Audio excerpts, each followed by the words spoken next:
ಆಡಿದ ಒಂದೇ ಒಂದು ಮಾತಿನಿಂದಾಗಿ ಊರಿನ ಜನರೆಲ್ಲರೂ ಸೇರಿಕೊಂಡು ದಾಸೋಹದ ಒಂದು ಕಾರ್ಯಕ್ರಮವನ್ನ ಹಮ್ಮಿಕೊಂಡಿರುವುದನ್ನ ನಾವು ನೋಡಬಹುದು.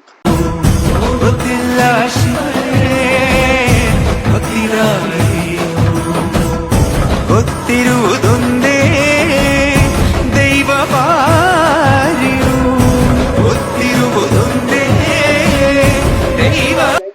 ನಿಮ್ಮೆಲ್ಲರಿಗೂ ನಾನು ಪ್ರೀತಿಯಿಂದ ಹೃದಯಪೂರ್ವಕವಾಗಿ ಮೊಟ್ಟಮೊದಲಿಗೆ ನಮಸ್ಕಾರಗಳನ್ನು ತಿಳಿಸ್ತೀನಿ ಸ್ನೇಹಿತರೆ. ಇವತ್ತು ನಾನು ಇಲ್ಲಿ ಒಂದು ಊರಿಗೆ ಬಂದಿದ್ದೀನಿ. ಈ ಊರಿನಲ್ಲಿ ಶ್ರೀಶೈಲ ಮಲ್ಲಯ್ಯಗೆ ಹೋಗುವಂತ ಭಕ್ತರಿಗಾಗಿ ವಿಶೇಷವಾದಂತ ಒಂದು ದಾಸೋಹ ಮತ್ತು ಕಾರ್ಯಕ್ರಮವನ್ನ ಇಟ್ಕೊಂಡಿರೋದು ನೋಡ್ಬೋದು ಸ್ನೇಹಿತರೆ. ಇಲ್ಲಿ ನಮ್ಮ ವಿಶೇಷತೆ ಏನಪ್ಪಾ ಅಂತಂದ್ರೆ, ನಮ್ಮ ಕರ್ನಾಟಕದಾದ್ಯಂತ ಎಲ್ಲ ಶ್ರೀಶೈಲ ಮುಟ್ಟುವರೆಗೂ ಕೂಡ ಒಂದು ದಾಸೋಹದ ಕಾರ್ಯಕ್ರಮ ಇದ್ದೇ ಇರ್ತದೆ. ವಿಶೇಷತೆ ಏನಿದೆ ಅಂತ ಅಂದ್ರೆ ಸ್ನೇಹಿತರೆ, ಇದಕ್ಕೂ ಮೊದಲಿಗೆ ಈ ಊರಿನಲ್ಲಿ ಯಾವುದೇ ರೀತಿಯಿಂದ ಒಂದು ಚಹಾ ಕೊಡೋದಾಗ್ಲಿ, ನೀರು ಕೊಡೋದಾಗ್ಲಿ, ದಾಸೋಹ ಕೊಡೋದಾಗ್ಲಿ ಯಾವುದೇ ರೀತಿಯಿಂದ ಇದ್ದಿಲ್ಲ. ಆಡಿದ ಒಂದೇ ಒಂದು ಮಾತಿನಿಂದಾಗಿ ಊರಿನ ಜನರೆಲ್ಲರೂ ಸೇರಿಕೊಂಡು ದಾಸೋಹದ ಒಂದು ಕಾರ್ಯಕ್ರಮವನ್ನ ಹಮ್ಮಿಕೊಂಡಿರುವುದನ್ನ ನಾವು ನೋಡ್ಬೋದು.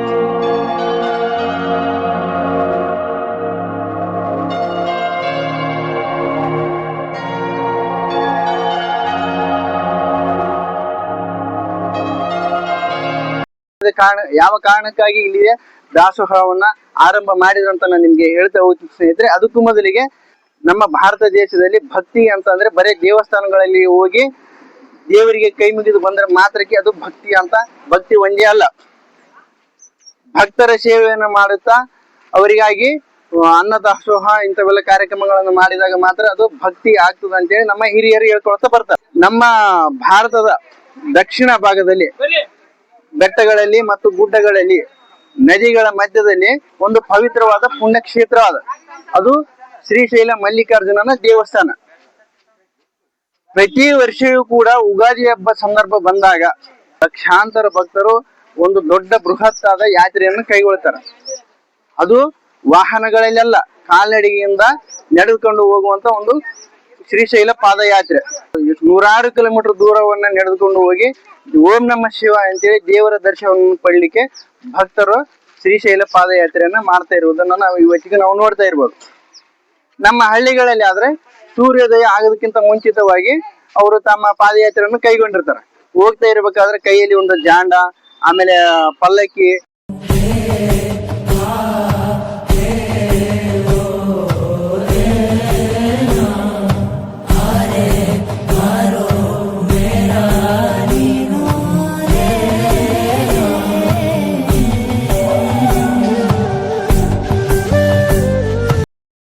ಭಜನೆ ಸಾಮಾನುಗಳನ್ನ ಇಟ್ಕೊಂಡು ಬಾಯಲ್ಲಿ ಓಂ ನಮ ಶಿವಾಯ ಅಂತೇಳಿ ಶಿವನಾಮ ಮಂತ್ರವನ್ನು ಜಪಿಸುತ್ತಾ ಅವರು ತಮ್ಮ ಪಾದಯಾತ್ರೆಯನ್ನ ನಡೆಸ್ಕೊಂಡು ಹೋಗ್ತಿರ್ತಾರೆ.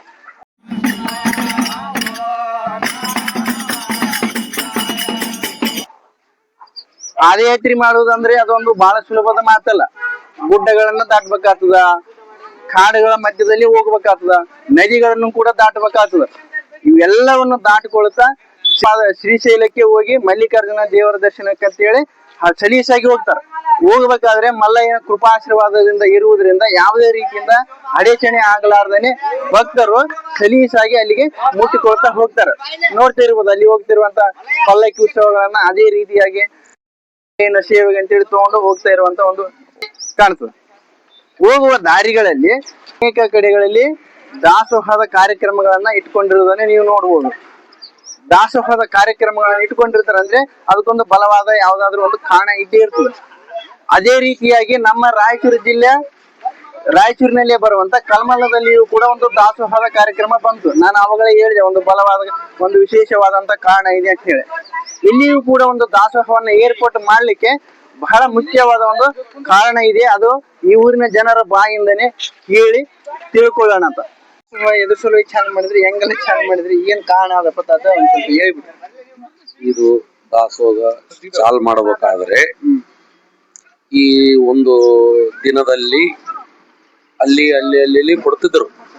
ಆದ್ರೆ ನಮ್ಮೂರಾಗ ಕರಿಯಪ್ಪ ತಾತನಲ್ಲಿ ಬಿಟ್ಟು ಬ್ಯಾರೆತ್ತಲ್ಲಿ ಎಲ್ಲಿ ಕೊಡ್ತಿದ್ದಿಲ್ಲ. ಅದ್ರ ಕಾರಣವಾಗಿ ಮಂದಿ ಎಷ್ಟು ಮಂದಿ ಹೋಗ್ತಾರ ಅಂತಂದು ಬೆಳಗ ಮುಂಜಾನೆ ಹೊರಗಡೆ ಬಂದು ನಾವು ಕುಂತ್ಕೊಂಡಿದ್ವಿ. ಕುಂತ್ಕೊಂಡ್ರೆ ಅಲ್ಲಿ ಏನಾಯ್ತಂದ್ರೆ ಹಿಂಗ ಪಾದಯಾತ್ರೆ ಹೋಗೋ ಜನ ಏನಾಯ್ತು, ಏನಪ್ಪಾ ಇದು ಊರು ಇಷ್ಟು ದೊಡ್ಡದೈತೆ, ಇಲ್ಲಿ ಚಾ ಪಾ ಏನೂ ಸಿಗಬಹುದು ಮುಂಜಾನೆ ಬೆಳಗಾವ್ ಮುಂಜಾನೆ ಹಂಗ ಕಾರಣವಾಗಿ ಅನ್ಕಂತ ಹೋಗ್ಲಕತ್ತಿದ್ರು. ಆ ಕಾರಣವಾಗಿ ಶರಣಪ್ಪ ಪೂಜಾರಿ ಮತ್ತು ಕೊಮಾರೆ ತಾತವರು ಮತ್ತೆ ಬಸನಗೌಡವರು ಒಂದು ಸಮಸ್ಯೆ ಕುಂತ್ಕೊಂಡು ಅದೇನ್ ದೊಡ್ಡ ಆಗದೆ, ನಾನು ಹಾಲು ಕೊಡಿಸ್ತೀನಿ, ನಾನು ನೀರು ಕೊಡಿಸ್ತೀನಿ, ಒಂದ್ಸಲ ಮಾಡಿಬಿಡೋಣ, ಇದು ಮಾಡಿದ್ರೆ ಇಲ್ಲಿ ಯಾಕಣ ಅಂತ ಅಂದ್ಕೇಸಿ ಇಲ್ಲಿಗೆ 8 ವರ್ಷ ಆಯ್ತು ಸತತವಾಗಿ ಕಂಟಿನ್ಯೂ ಮಾಡ್ಲಕತ್ತಿದ್ವಿ. ಆದ್ರೆ ಮಲ್ಲಯ್ಯ ಕೃಪಲಿಂದ ಜಾಸ್ತಿ ಆಗ್ಲಕತ್ತಿದ ಹೊರತಾಗಿ ಕಮ್ಮಿ ಅಂತೂ ಆಗಿಲ್ಲ ಏನಪ್ಪ. ಹಂಗಾಗಿ ಇಲ್ಲಿ ಕೆಲವಷ್ಟು ಮಂದಿಗೆ ಏನು ಸಿಗೋದಿಲ್ಲ ಅಂತ ನಂಗ ಇಲ್ಲ. 10 9 ದಿವಸ ಆಗ್ಲಿ 8 ದಿವಸ ಆಗ್ಲಿ ಕೊಡ್ತಿದೀವಿ. ಎಷ್ಟು ಜನ ಬರ್ತಾರ ಲಾಸ್ಟ್ನವರಿಗೆ. ಆದ್ರೆ ನಮ್ಮ ಉದ್ದೇಶ ಏನಂತಂದ್ರೆ ಬೆಳಗಾವಿ ಮುಂಜಾನೆ 3 ಗಂಟೆಯಲ್ಲಿ ಹಿಡಿದು ಬೆಳಿಗ್ಗೆ 6 ಗಂಟೆವರೆಗೆ 9 ಗಂಟೆವರೆಗೆ ನಾಷ್ಟ ಎಲ್ಲಿವರೆಗೆ ನಡೀತದೆ ಅಲ್ಲಿವರೆಗೆ ಆಗ್ತದ್ವಿ. ಆಮೇಲೆ ಚಾ ಬಿಸ್ಕೆಟ್ 24 hours ಇಡ್ತಿದ್ವಿ. ಇದ್ರಾಗ ಭಕ್ತರು ಏನ್ ಮಾಡ್ತಾರ, ಒಬ್ರು ಬಂದ್ ಕೇಸಿ ಜಾರಿ ಗಂಜಿ ಮಾಡೋಣ, ಒಬ್ರು ಬಂದ್ ಕೇಸಿ ಉಳ್ಳಿ ಸಂಗಟಿ ಮಾಡೋಣ ಅಂತಾರ. ಯಾರ್ಯಾರು ಮನಸ್ಸು ಪೂರ್ತಕವಾಗಿ ದೇವ್ರು ಏನ್ ಧರ್ಮ ಕೊಡ್ತಾನ ಆ ಪೂರ್ತಕವಾಗಿ ಮಾಡ್ತಿದ್ದಾರೆ, ಅವ್ರಿಗೆ ನಾವು ಸಪೋರ್ಟ್ ಕೊಡ್ಲಕತ್ತಿದೀವಿ. ಅದೇ ರೀತಿಯಾಗಿ ನಡೆದಿದೆ. ಊರ್ನ ಎಲ್ಲೆಲ್ಲಿ ಮಲಿಕೊಂಡಾರ ಅಂತಂದ್ರೆ ಹೋಗಿ ಕನ್ಫರ್ಮ್ ಮಾಡ್ಕೊಂತೀವಿ. ನಾವು ಕನ್ಫರ್ಮ್ ಏನಂತ ಮಾಡ್ಕೊಂತೀವಿ ಅಂತಂದ್ರೆ, ನೀವು ಬೆಳಿಗ್ಗೆ ಎಷ್ಟು ಗಂಟೆಗೆ ಬಿಡ್ತದ್ರಿ, ಇಲ್ಲಿ ಎದ್ದ ಕೇಸಿ ಎಷ್ಟು ಗಂಟೆಗೆ ಹೋಗ್ತೀರಿ, ಆದ್ರೆ ನಮ್ಮಲ್ಲಿ ಚಾ ಸಿಗ್ತದೆ, ನಾಷ್ಟ ಸಿಗ್ತದೆ, ನೀವು 3 ಗಂಟೆಗೆ ಹೋಗ್ತೀವಿ ಅಂತಂದ್ರೆ ನಾವು 3 ಗಂಟೆ ಒಳಗೆ ನಿಮ್ಗೆ ರೆಡಿ ಮಾಡಿ ಕೊಡ್ತಿದೀವಿ ಅಂತ ಹೇಳಿದ್ವಿ. ಈ ಕಾರಣಕ್ಕಾಗಿ ಹಂಗೆ ಮಲ್ಲಯ್ಯ ನಡೆಸಿಕೊಟ್ಟಿದ್ದಾನೆ, ನಾವು ಹಂಗೆ ಮಾಡ್ಲಕತ್ತೀವಿ. ಹೋದ ವರ್ಷ ಹಿಂಗೆ ಬೆಳಗಾವಿ ಹಿಂಗೆ ಬಂದ್ರು ಜೀಪ್ನಿಯವರು ಬಂದ್ರು. ಆದ್ರೆ ಅವ್ರು ಏನ್ ಅನಿಸ್ತು ಏನಿಲ್ಲ, 1 ಚೀಲ ತೊಗರಿ ಏನು ಮಲ್ಲಯ್ಯಗೆ ಒಯ್ಬೇಕಂತ ಮಾಡಿದ್ರು ಏನ್ ಕತೆ. ಅದೇ ಕಾರಣಕ್ಕಾಗಿ ಈ ಹೊತ್ನಾಗ 3 ಗಂಟೆಗೆ ಯಾರು ನಮ್ಮ ಮಲ್ಲಯ್ಯ ಇಲ್ಲಿ ಚಾ ಬಿಸ್ಕೆಟ್ ಬ್ರೆಡ್ ಕೊಡ್ತಾರ ಅಂತಂದ್ರೆ ಅವ್ರ ಮನಸ್ಸಿಗೆ ಏನ್ ತಿಳಿತು ಏನ್ ಕತೆ. 1 ಪ್ಯಾಕೆಟ್ ತೊಗರಿ 70 kg ತೊಗರಿ ಇಲ್ಲೇ ಮಲ್ಲಯ್ಯಗೆ ಕೊಟ್ಟು ಹೋದ್ರು. ಅದ್ರನ್ನ ನಾವ್ ಏನ್ ಮಾಡಿವಿ ಅಂತಂದ್ರೆ ಅದನ್ನ ಮಲ್ಲಯ್ಯಗೆ ಬೆಳೆಸಿದೀವಿ.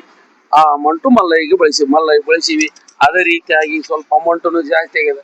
ಈ ವರ್ಷ 10,000 ಉಳಿದು ಅಂತಂದ್ರೆ ಸಣ್ಣ ಭಕ್ತರಿಗೆ ಒಬ್ರಿಗೆ ಅಂದ್ರೆ 5 ಮಂದಿ ಕೊಡ್ತೀವಿ. ಅವರು ಒಂದಿಟ್ಟು ಹೆಚ್ಚಿಗಾಗಿ ಮತ್ತೆ ಉಲ್ಟಾ ಕೊಡ್ತಾ ಇದಾರೆ. ಹಂಗೆ ಆಗಿ ನಡೆಸ್ಕೊಂತ ಹೊಂಟಿದೀವಿ.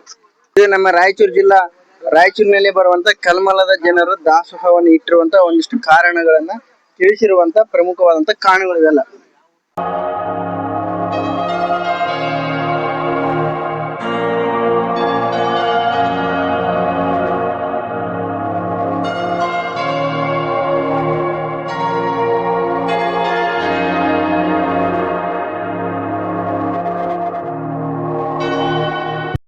ನಾವು ಕೋಲಾರಲ್ಲಿ ಅಂಗರಿಗೆ ಎಲ್ಲಿ ಅದ ಬರೋದು?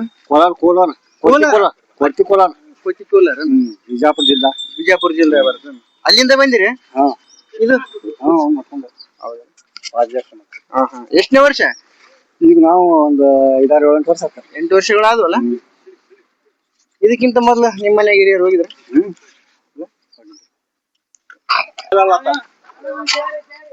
ಅಣ್ಣವ್ರೆ ನಿಮ್ದು ಯಾವ ಊರಪ್ಪ? ನಮ್ದು ಹೊಳೆಯಂಗರ್ಗಿರಿ. ಎಲ್ಲಿ ಬರ್ತದ? ಬಿಜಾಪುರ ಜಿಲ್ಲಾ. ಬಿಜಾಪುರ ಜಿಲ್ಲೆದಾಗ ಬರ್ತದ? ಬಬಲೇಶ್ವರ ತಾಲೂಕೇನ? ಇದು ಪಲ್ಲಕ್ಕೆಲ್ಲ? ಇದು ಕಂಬಿ ಮಲ್ಲಯ್ಯ ಏನ? ಅಂದ್ರೆ ಅಲ್ಲಿಂದ ಒತ್ಕೊಂಡ್ ಬಂದಿರಲ್ಲ? ಅಲ್ಲಿಂದ ಒತ್ತಂಬರ ಕಾರಣ ಭಕ್ತಿ ಅಲ್ಲ. ಆಮೇಲೆ ಈಗ ಅಲ್ಲಿಂದ ತಗೊಂಡ್ಬಂದಿರಲ್ಲ, ಅಲ್ಲಿ ಹೋಗಿ ಶ್ರೀಶೈಲ ಮಲ್ಲಯ್ಯನಲ್ಲಿ ಹೋದ್ಮೇಲೆ ಅಲ್ಲೇ ಉಳ್ಕೊಂತದ, ಮತ್ತೆ ವಾಪಸ್ ತಗೊಂಬರ್ತೀರಿ? ಮತ್ತೆ ವಾಪಸ್ ಹುಣ್ಣಿಗೆ ಬರ್ತದ. ಹುಣ್ಣಿಗೆ ತಗೊಂಬರ್ತೀರಿ? ನಿಮ್ಮ ಹೆಸರು? ಎಲ್ಲ ಎಷ್ಟು ದಿನ ಆಯ್ತು ಅಲ್ಲಿಂದ ಬಂದು? 5ನೇ ದಿವಸ ರೀ. 5 ದಿನದಾಗ ಇಲ್ಲಿ ಬಂದಿರಿ? ಬಿಜಾಪುರ ಜಿಲ್ಲಾ ನೀವೆಲ್ಲ ಒಂದೇ ಊರು? ನಮ್ದು ಇನ್ನ ಬರಾಕಿಂದ ಬಂದೈತಿ. ಒಂದು 100-110 ಜನ ಆಗ್ಬೋದು. ನೋಡ್ತಿರ್ಬೋದು. ಇದು ನೀವು ಕೊಡ್ತಿರೋದು ಅಂಬಲಿ ಅಲ್ಲ, ಜಾರಿಯನ್ನು ಕೊಟ್ಟಿದಾರ ನೋಡ್ರಿ ಇವರಿಗೆ. ನಿಮಗೆ ಜಾರಿ ಬೇಕಾಗಿತ್ತು ಅಂತೇಳಿ ಜಾರಿ ಕೊಡ್ತಿರಲ್ಲ ಅಲ್ಲ. ಮತ್ತೆ ಜಾರಿ ಮಾಡಿದಾರೆ, ಚಾ ಮಾಡಿದಾರೆ, ಬಿಸ್ಕೆಟ್ ಇಟ್ಟಿದ್ದಾರೆ, ನಾಷ್ಟ ಮಾಡಿದಾರೆ. ಪ್ರತಿಯೊಂದು ಕೂಡ ಇಲ್ಲಿ ಊಟದ ವ್ಯವಸ್ಥೆ ಕೂಡ ಇಲ್ಲಿದೆ. ಒಳ್ಳೇದ್ ಮಾಡ್ಲಿ. ಒಳ್ಳೇದ್ ಮಾಡಲ್ರಿ ಒಳ್ಳೇದ್ ಮಾಡಿ ಇನ್ನಷ್ಟು ಕೂಡ ಏನ್ ಇವ್ರಿಗೆ ಪ್ರತಿ ವರ್ಷವೂ ಇದೇ ತರ ಹೆಚ್ಚಿನ ದಾಸೋಹವನ್ನ ಆಗ್ಲೇ ನಾವು ಕೂಡ ಅವರಿಗೆ ಕಲ್ಮಂದವರಿಗೆ ಆರೈಸೋಣ ಅಂತ ಹೇಳ್ತಾ ಒಳ್ಳೇದಲ್ಲ ಮಲ್ಲಯ್ಯನ ಆಶೀರ್ವಾದ.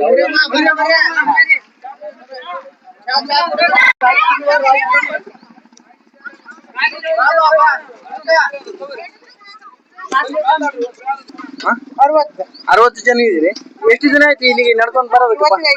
5 ದಿನ ಆಯ್ತು. ಇನ್ನ ಒಂದ್ 5 ದಿನದಾಗ ಮುಟ್ತೀರಿ? ಎಷ್ಟು ವರ್ಷಗಳಾಯ್ತಮ್ಮ? 22 ವರ್ಷ 22 ವರ್ಷ ಹೇಳಿದ್ರಿ. ಬಂದಾರಿ ಈಗ ಹೌದಲ್ಲ, ಮೊದ್ಲು ಹಿರಿಯರೆಲ್ಲ ಬಂದಾರ ಅಲ್ಲ? ಮಳೆ ನಿಮ್ಗೆ ಒಳ್ಳೇದ್ ಮಾಡಿ ಯಾಕಂದ್ರೆ ಬರ್ತೈತಿ. ಎಲ್ಲ ಚಲೋ ಮಾಡ್ತಾನೆ ಬರ್ತು ಅಲ್ಲ ಚಲೋ ಮಾಡ್ಲಿಕ್ಕೆ ನಾವು ಅಲ್ಲೇ ಸುಮ್ ಕೂತ್ ಬಿಡವ್ರು. ಹೌದೌದು. ನೋಡ್ತಿದ್ರ ಸ್ನೇಹಿತರೆ, ದಾರಿ ಮಧ್ಯದಲ್ಲಿ ಪ್ರತಿಯೊಂದು ಸೇವೆಗಳನ್ನು ಕೂಡ ನೋಡ್ತಿದ್ರ.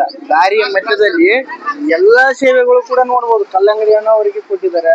ನಂತರ ಮೆಡಿಕಲ್ ಚೆಕಪ್ ಗುಳಿಗೆ ಕೊಡ್ತಾರೆ, ಮೆಡಿಕಲ್ ವ್ಯವಸ್ಥೆಯನ್ನು ಮಾಡ್ಕೊಂಡಿದ್ದಾರೆ. ಚಾಯ್ ಕೊಡ್ತಾರೆ, ನೀರು ಕೊಡ್ತಾರೆ, ಬಿಸ್ಕೆಟ್ ಕೊಡ್ತಾರ, ಅನ್ನ ಕೊಡ್ತಾರ. ಅವರಿಗೆ ಹೋಗ್ಬೇಕಾದ್ರೆ ಕೂಡ ಮೊಬೈಲ್ ಚಾರ್ಜಿಂಗ್ ಇಲ್ಲ ಅಂದ್ರೂ ಕೂಡ ಚಾರ್ಜಿಂಗ್ ವ್ಯವಸ್ಥೆ ಕೂಡ ಮಾಡಿಕೊಡ್ತಾರ. ಯಾವುದೇ ಕಾರಣದಿಂದ ಮಲ್ಲಯ್ಯನ ಭಕ್ತರಿಗೆ ಅಡೆಚಣೆ ಆಗದಂತೆ ನೋಡಿಕೊಳ್ಳುವಂತ ದಾರಿಯ ಮಧ್ಯದಲ್ಲಿರುವಂತ ನಾನಾ ರೀತಿಯ ವಿಶೇಷವಾದಂತ ದಾಸೋಹ ಮತ್ತು ವ್ಯವಸ್ಥೆಯನ್ನು ಮಾಡಿಕೊಡುವಂತ ಒಂದು ದೊಡ್ಡ ಸೇವೆಯನ್ನು ಸಲ್ಲಿಸ್ತಿರುವಂತ ಭಕ್ತರು ಇವರೆಲ್ಲ. ಇದಿಷ್ಟು ನಾವು ಊರಿನವರ ಬಾಯಿಯಿಂದ ದಾಸೋಹವನ್ನು ಕೊಡುವಂತ ಬಗೆಗಿನ ಮಾಹಿತಿಗಳನ್ನ ಪಡ್ಕೊಂಡ್ವಿ. ಯಾತಕ್ಕಾಗಿ ಕೊಟ್ರು ಅಂತ ನೋಡೋದ್ರ ಸ್ನೇಹಿತರೆ, ಶ್ರೀಶೈಲ ಮಲ್ಲಯ್ಯನ ಪಾದಯಾತ್ರೆ ಮಾಡುವಂತ ಭಕ್ತರು ಅನೇಕ ಕಡೆಗಳಿಂದ ಅಂದ್ರೆ ಬಿಜಾಪುರ ಸೊಲ್ಲಾಪುರ ಕಡೆಯಿಂದ ಇದೇ ಮಾರ್ಗವಾಗಿ ನಮ್ಮ ಕಲ್ಮಲದ ಮಾರ್ಗವಾಗಿ ಹೋಗ್ತಾ ಇರ್ಬೇಕಾದ್ರೆ ಈ ಕಲ್ಮಲದಲ್ಲಿ ಒಂದು ಚಹಾ ಕೂಡ ಕೊಡೋರಿಲ್ಲ, ಒಂದು ನಾಷ್ಟ ಕೊಡೋರಿಲ್ಲ, ಒಂದು ಊಟ ಕೊಡೋರಿಲ್ಲ ಅಂತೇಳಿ ಅವರು ತಮ್ಮ ಪಾಡಿಗೆ ತಾವು ಮಾತಾಡ್ತಾ ಹೋಗ್ತಾ ಇರ್ಬೇಕಾದ್ರೆ ಊರಿನ ಜನರು ಕೇಳಿಸ್ಕೊಂಡಾಗ, ಆ ಮಾತುಗಳನ್ನ ಕೇಳಿಸ್ಕೊಂಡಾಗ ಅವರಿಗೆ ಬಹಳಷ್ಟು ಮನಸ್ಸಿಗೆ ನೋವಾಗಿ ಇದು ಹಿಂಗ ಆಗ್ಬಾರ್ದು, ನಮ್ಮ ಊರಿನ ಮ್ಯಾಗ ಹೋಗುವಂತ ಜನರಿಗೆ, ಪಾದಯಾತ್ರೆ ಮಾಡೋ ಜನರಿಗೆ ಇಂಥ ತೊಂದರೆಗಳು ಆಗ್ಬಾರ್ದು ಅಂತ ತಿಳಿದು ಅವರ ಮನಸ್ಪೂರ್ವಕವಾಗಿ ಒಂದಿಷ್ಟು ಚರ್ಚೆಗಳನ್ನ ಮಾಡಿ, ತಮ್ಮ ಒಂದಿಷ್ಟು ಜನರ ಗುಂಪುಗಳನ್ನು ಕಟ್ಟಿಕೊಂಡು ಚರ್ಚೆಯನ್ನು ಮಾಡಿ ದಾಸೋಹವನ್ನು ಕೊಡುವಂತ ಒಂದು ಚಾಲು ಮಾಡಿರುವಂತದನ್ನ ನೀವು ನೋಡ್ಬೋದು. ಕಬ್ಬಿನ ರಸ ಮಾಡುವಂತ ವ್ಯಾಪಾರ ಮಾಡುವಂತ ಬಸವರಾಜ ಕೂಡ ಏನ್ ಮಾಡ್ತಾನೆ ಅಂದ್ರೆ, ಇಲ್ಲಿ ಭೋಗೇಶ್ವರ ಗುಡಿಯ ಒಂದು ಆಲದ ಮರದ ಕೆಳಗಡೆ ಅದೊಂದು ಒಂದು ಕಬ್ಬಿನ ಬಂಡಿದೆ. ಆ ಕಬ್ಬಿನ ಹಾಲಿನಲ್ಲಿ ಬರುವಂತ ಒಂದು ದಿನದ ಸಂಪಾದನೆ ಎಷ್ಟು ಬರ್ತದೆ? 2,000 ಆಗ್ಲಿ, 1,000 ಆಗ್ಲಿ, 1,500 ಆಗ್ಲಿ, ಮಲ್ಲಯ್ಯ 3,000 ಆಗ್ಲಿ, ಮಲ್ಲಯ್ಯನ ಸೇವೆಗೆ ಅಂತ ಹೇಳಿ ಆತ ದಾನವನ್ನು ಕೊಡುವಂತದ್ದನ್ನ ನಾಗರಾಜ ಗೌಡ್ರವರು ನಮ್ಗೆ ತಿಳಿಸಿದ್ರು.